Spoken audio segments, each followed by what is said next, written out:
Postingan terkait dugaan penipuan oleh wisatawan asing terhadap penjaga toko vape di Pengosekan, Ubud, viral di media sosial pada Rabu 19 Juni. Postingan tersebut memperlihatkan saat pelaku yang merupakan warga negara asing mendekati kasir dan menunjukkan uang pecahan Rp100.000.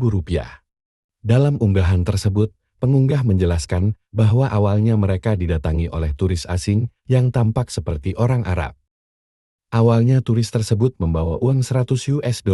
Turis tersebut ingin membeli tembakau seharga Rp60.000, namun ditolak kasir karena nominal uang yang dibayarkan terlalu besar.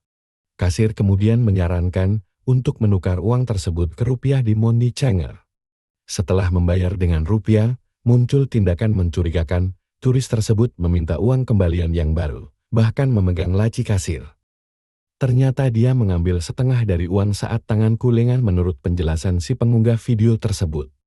Aksi tersebut terekam oleh CCTV, namun pelaku mengenakan masker dan kacamata.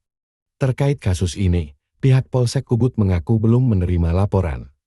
Belakangan, cukup banyak turis asing bikin ular, tidak hanya membuat onar dan bertindak brutal menganiaya warga lokal, tetapi banyak juga yang melakukan aksi kejahatan.